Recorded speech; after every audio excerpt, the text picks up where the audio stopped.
Hey, welcome back to another video. I just stopped the last one. I've been trying to keep them under 20 minutes. And I've been doing better at that, so I'm trying not to eat up too much of your time. So I've been trying to keep them under 20 minutes. Occasionally I'm going to have some that'll be longer. One I edited the other day. It was while I was driving. Or no, wait, no. I think I backed into here, but it ended up being like, what was it? I don't know, like 30 minutes or something. A long one. So then I cut it in half. So I went to the halfway point when I had it in editing, so I could just say, I don't want to cut out a bunch of stuff, so it looks like I'm cutting from one cut to the next. Because then the way I'm doing it is, you can tell there's no cuts in there. I'm not like cutting out. Once in a while, I'll have, I'll take somewhere where a video stopped and then come back. And when I start it again. Put this one next to that one just so it's so long, so you'll have that one point. But I'm not like cutting and editing, I'm trying to make it all just real and raw. Turn it on, record, whatever happens. As anybody that's been watching me knows that I get talking about something emotional, I start crying, I get choked up, I have a hard time talking, I gotta take a breath, I'm grabbing a rag, I'm dabbing my eyes, So, trying to keep it as real as can be, especially seeing the world's losing its reality a lot, especially with AI and everything going on. There ain't no AI here other than awesomely intelligent. Ooh, yeah, that's a good one. Oh, anyway. Oh, there's that sneaking word again. See, anyway, I'm trying to not use that word as much into a transition when I don't know what I'm going to say yet. It's like, or next. It's like I subconsciously use it as a transition word, and I don't want to say it too much because somebody might turn it into a drinking game or something. Ooh, yeah, let's watch his videos and we'll have a party.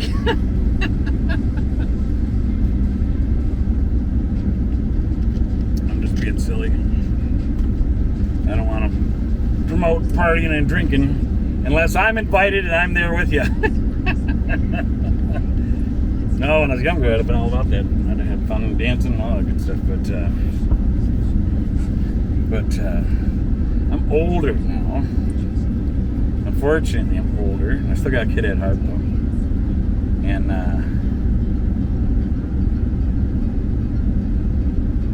where are we at? Holiday.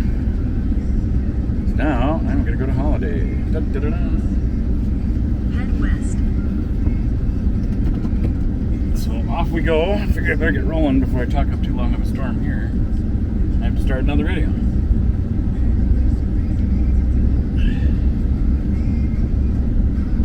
I'll turn that fan down. Oh, well, I better leave that fan going because I've been lucky with not getting copyright strikes for listening to my Christian music while I'm making these videos. And I like that because I don't want to, I'm not trying to rip off any Christian artists or anything, but I like being able to listen to my music while I'm making a video, and if you guys can hear it in the background, that just helps you get to know me better, and you can hear the music I'm listening to and stuff, and you know that I'm not listening to like Van Halen Running with the Devil or something. I know that song too, because I used to rock out and be a cool party. Matter of fact, I got a shocker for you. Me and my short buzzed hair here. Well, when I think I was like 5 or 6 years old when I got my first haircut.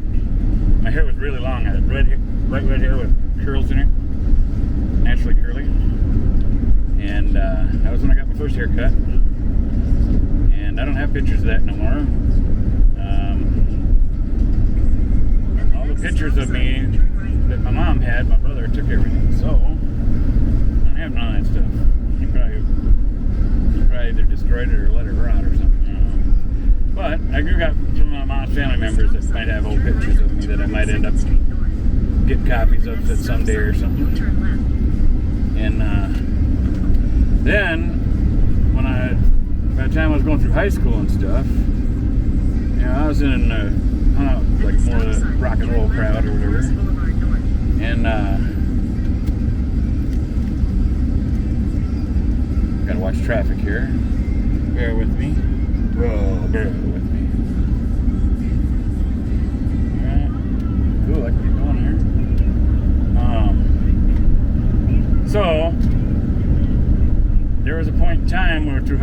really long hair. And my bangs were out past my chest, and my back of my hair was like pretty much down to my butt almost. And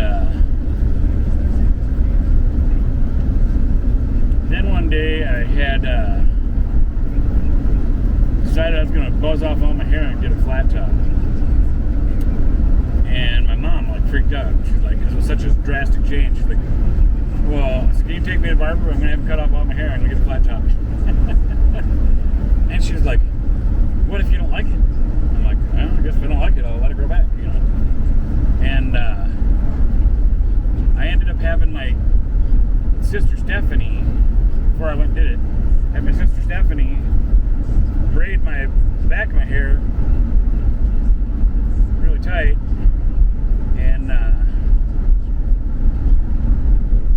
trying to think how that went now, because then we took and I ended up with a tail. I ended up having a tail. I kept my main length, I kept in the middle and just had, that's what it was. No, I didn't have it braided at that time. That one, I had them cut it.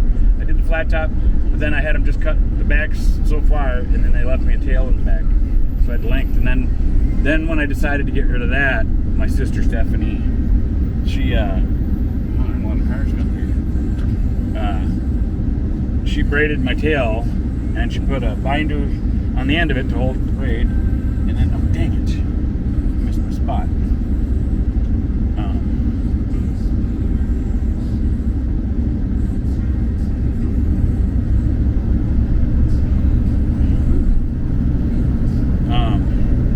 And she put a binder at the top end of the top side of it too, and then cut it above the binder, you know, so I could save my tail. And that saved my tail. I just made that up. That's pretty good. Never thought about it all these years. If I would have thought about that, I would have used that as a joke so many times. But then I had this Catholic cross that, I forget, it's like a communion cross or something where you slide it open, and it had like a spot for holy water candles that you put in and stuff. Well, I got it at a thrift store. So I've always been close to God, and I was like all different crosses and different churches and stuff. And I ended up putting my tail inside that cross, because I didn't have the original stuff that was supposed to be in there, the little thing of holy water candles or whatever. And so I put my tail in there, and used to hide little trinket mementos in there along with my tail when I was younger. And I thought it was neat. It was like I had a secret compartment on the wall. You know, I felt like a God spy. I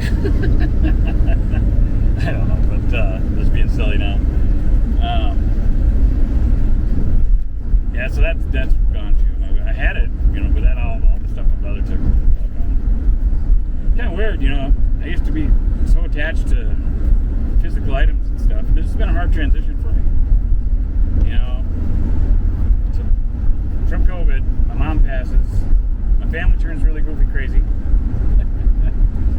And I'm a caring person. I tried to keep the peace and split stuff up. My brother, he wanted to like take everything, be the gatekeeper of it all, you know. And he ain't even been around all these years, you know. But I'm the oldest. He's the oldest, you know. Anyway, oh, there's that word sneaking in on me. So, oh man, I started thinking about all that stuff, and it just really took me the wind out of my sails. All the tough stuff, you know. Well, that's what it was. I was talking about material stuff, you know. And each little thing I would get through life, I would have so many memories attached to it. And like I said, like I was saying in my other video, I'm a very analytical person. My mom used to tell me that too, that I was very analytical. But each thing I've had in my life, I could tell so many stories just by holding on to that thing or something, you know. I could tell, because I got memories. It brings up that visual of that thing, brings all the memories attached to it, you know. I don't know how to explain it, you know. It's kind of like, I don't know if I'm clairvoyant or what, but this has been a real challenge, you know, because everything has been taken from me. And, well, not everything, but pretty much. My whole house from the west side of St. Paul was in a big race car hauler trailer. My brother took that and everything in it. And I had like 5 to 7 computers, towers, and computer stuff in there, and all my DJ equipment from my years of running DJ business and stuff. expensive turntables, all kinds of stuff. So I've literally lost almost everything just right in the beginning of that, with all that ugliness. And what I could save, I had 2 storage units, because I've acquired a lot of stuff over the years. I've always been a hard worker and a saver, and took good care of my stuff. I didn't just let stuff get all beady and ratty, because my mom taught me that, if I always clean my stuff, take good care of it, I'll always have nice stuff, And my brother never was that way. He was different. But then I had 2 storage units that over the last 3 years that I've been paying on. Well, now that I've been out of work, I lost my storage units. So that all went to auction. Yeah, because that's what I was told. It was going to auction months ago. I was told that. I had to just let it be. I can't hold on to that. It hurt me. It hurt my feelings a lot. I did not crying over it, But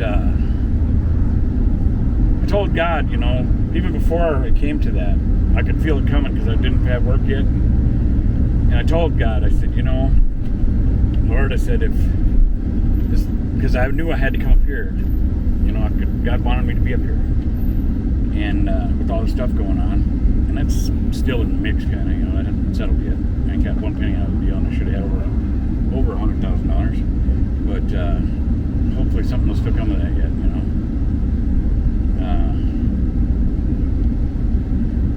I'm sorry, I'm getting lost next when I get talking about it, but it kind of distracts my mind. So those 2 storage units that I lost, I told God that, if that's your will, that I have to let this stuff go. It's okay. I don't like it. It hurts my feelings because I got so much stuff and so many memories. But I felt like maybe this is all supposed to happen this way because God don't want me to be carrying all that extra stuff because of where He's sending me or something, And part of the hardest, there's a lot of it's hard to let go of, but and one storage unit down south, I have my very nice motorcycle. It's all black and chrome, and it's a Yamaha V-Star 650. Could have got a bigger one, but I wanted it to be 650 was big enough to do everything. And had saddlebags on it, so that way I could get air balloon suspension and a camper and bring it with if I start traveling or something, And I had that all planned before when my mom was still healthy anyway. But so I was kind of like, working hard and planning and trying to get each piece for where I thought my journey might be going, And then I'd have a home base and be able to go travel, And still haven't given up on that dream. Now I want my home base here, and I still want to travel because God's going to have me meet lots of people. He's already had me meet lots of people in my life. And there's a lot more I got to meet that aren't here in Minnesota. There's people I'm supposed to meet around the country. And it may be shorter engagements. Some of them might be a little longer than others. I don't know how it's going to go. God will let me know. He'll guide me. But storage units, losing them. My motorcycle and my Jeep. My Jeep being a huge loss. It was a 1999. It had rust all over it. It's a Minnesota one, but I had redone so much stuff on it. All the 4-wheel drive stuff. I had brand new all-terrain tires on it and stuff. And so the body was rusty, but the rest was really good. So a lot of money into that too. But I kept that up really nice. Boy, that thing go ripping through the deep snow good. One of the best vehicles ever for driving through tough road conditions. I really liked it. It's a 99 Jeep Grand Cherokee Limited. But so that, and then I got a lot of other nice stuff in that storage unit too. Well, I did have, a lot of. I think I had a fair amount of my electronic stuff in there. I got for my YouTube stuff because I started that YouTube stuff on my other channel 6-7 years ago. So I lost a lot of that stuff too, a lot of my studio type stuff. Some of it I got here in the camper. Maybe we'll go this way.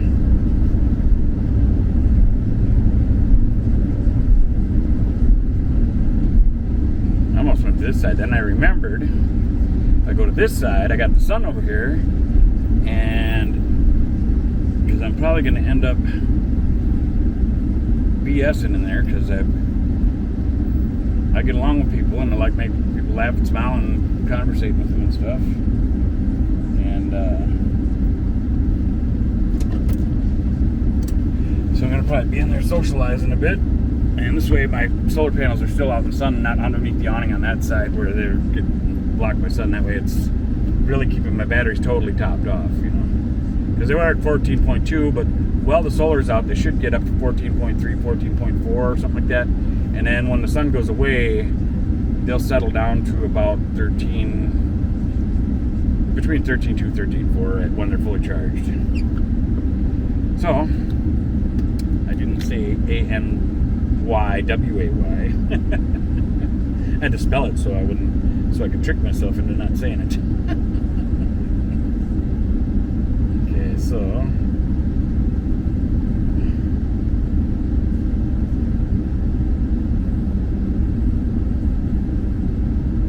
well, I got a text message here I gotta read. Thanks for watching. Give me a thumbs up if you would. God bless you, and we'll see you on the next one.